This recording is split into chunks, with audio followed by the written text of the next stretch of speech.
नमस्कार दोस्तों, क्या हाल चाल है। बेसिकली आज हम बात करने वाले हैं बहुत ही इंटरेस्टिंग टॉपिक के बारे में। और ये वाला जो टॉपिक है वो थोड़ा सा मैं डीप में जाने वाला हूँ और आपको स्टोरी के थ्रू समझाने की कोशिश करूँगा कि एग्जैक्टली मैं किस बारे में बात कर रहा हूँ। आज मैं बात करने वाला हूँ डैमेज सोल के बारे में, कि जो इंसान आप लोगों को लगता है कि इंसान वैल्यूएबल नहीं है, ये इंसान बेकार है, वो इंसान कितना कीमती हो सकता है। मैं आप लोगों को वो बताने की कोशिश करूँगा और आप लोगों को ये बताने की कोशिश करूँगा कि उसका लाइफ में क्या इम्पैक्ट पड़ेगा दूसरे इंसान की तरफ से। क्या वो कोई जानवर हो, चाहे वो खुद एक इंसान हो, क्या इम्पैक्ट पड़ता है वो इंसान कैसे किसी की ज़िंदगी में वैल्यू दे सकता है। आज हम उस बारे में बात करने वाले हैं। तो आप लोगों को स्टोरी के थ्रू समझाने की कोशिश करता हूँ। एक शॉपकीपर था जो पपीज़ का सेल करता था, मतलब उसने बोर्ड लगा रखा था, साइन लगा रखा था कि पपीज़ फॉर सेल है। तो उनमें से एक बच्चा जो था वो उसके पास गया, ठीक है, कि शॉप में अंदर घुसा और उसने देखा कि पपीज़ सारे बैठे हुए हैं। उनने उसे उसमें स्माइल करते हुए कहा कि मुझे पूरा पपीज़ देखने हैं। तो उसने जो शॉपकीपर था उसे स्माइल किया, उन्होंने कहा ठीक है, आप देख सकते हैं। तो उसने पूछा, वहाँ पे साइन लगा हुआ था कि जो पपी है उसका एक रेट कम से कम $30 to $50 है। और बच्चे के पास जब उन्हें जेब से निकाला तो उसके पास मात्र सिर्फ $5 थे। उसने अपनी लेडी बुलाई वहाँ से, जो उसके वहाँ ऑफिस में काम करती थी, मतलब शॉप में काम करती थी। तो उसने सारे के सारे पपीज़ को ले डाउन कर दिया, सारे के सारे भागने लगे, चलने लगे। तो उनमें से जो एक पपी था वो साइड में बैठा हुआ था और वो कुछ कर नहीं रहा था, वो सिर्फ बैठा हुआ था। तो उसको थोड़ा अजीब सा लगा। उन्होंने कहा यार ये बैठा हुआ क्यों है। तो उन्हें शॉपकीपर से पूछा, उन्होंने कहा कि ये बैठा हुआ क्यों है, मतलब क्या दिक्कत हो रही है इसके साथ। तो उन्होंने कहा कि इस हिप सॉकेट है वो एब्सेंस है, मतलब है नहीं। तो उसने कहा कि मतलब ऐसा।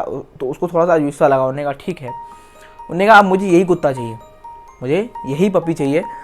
और वो स्माइल करते हुए उन्होंने कहा कि मुझे इसके आप क्या चार्ज लेंगे, ठीक है।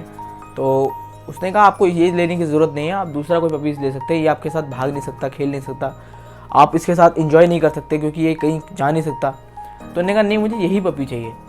और उसने उंगली दिखाते हुए कहा कि मुझे कोई मतलब नहीं है, भागे चले, मुझे यही पपी चाहिए। शॉपकीपर ने उसे समझाने की कोशिश की लेकिन वो बच्चा माना नहीं। तो उन्होंने कहा ठीक है, मैं आपसे ये भी नहीं कहूँगा आप पैसे कम लो, आप इसके पूरे बचा लो $50, लेकिन अभी आप मेरे से $5 ले लो, बाकी मैं उसके एक महीने बाद आपको फिर से दे दूँगा पैसे, लेकिन अभी मैं ये कुत्ता चाहिए मेरे को। तो शॉपकीपर राज़ी हो गया। उन्होंने कहा ठीक है, आप ले जा सकते हैं। लेकिन शॉपकीपर ने एक सवाल पूछा उससे कि आप इस कुत्ते को क्यों ले जाना चाहते हो। तो लड़के ने, जो बच्चा था, उसने अपना पैंट ऊपर किया, स्टोल किया, नीचे ऊपर किया। उसका जो पैर था पहले ट्विस्टेड हो रखा था और मेटल ब्रेस लगी हुई थी उसके हिप पे, ठीक है, मतलब उसका पैर पहले से इंजर्ड था, ठीक है ना वो भाग सकता था, ना वो चल सकता था ढंग से। और उसकी पहले ही मेटल बॉडी लगी हुई थी पैर में, मतलब पूरी बॉडी अंदर मेटल थी उसकी पैर में, लेफ्ट पैर में। तो वो ये कहना चाहता था इस बात से। उसने शॉपकीपर से कहा कि इस पपी को भी कोई ऐसा इंसान चाहिए जो उसको इसकी फीलिंग्स को समझ सके, उसको अंडरस्टैंड कर सके। उस जरे से बच्चे ने इतना कहा। क्यों? क्योंकि वो इंसान उसकी अपनी लाइफ में उसकी वैल्यू ऐड करेगा और उसकी लाइफ में कोई वैल्यू ऐड करेगा, चाहे वो जानवर हो, चाहे वो एक इंसान हो, ठीक है ना। और एक इंसान, दूसरा इंसान जो एक ही सेम प्रॉब्लम में होते हैं, तो वो ज़्यादा बेहतर तरीके से समझ पाते हैं कि एग्जैक्टली प्रॉब्लम क्या है। समझ में आ रहा है। तो लाइफ में कभी भी आप किसी को छोटा ना समझे, बड़ा नहीं समझे, सब बराबर है और सबकी इस दुनिया में एक वर्थ है। सब इस दुनिया में किसी न किसी कारण की वजह से है और आपको कोई मतलब नहीं है कि आप किसी की ज़िंदगी में इंटरफेरेंस करें या किसी को पसंद करने की कोशिश करें।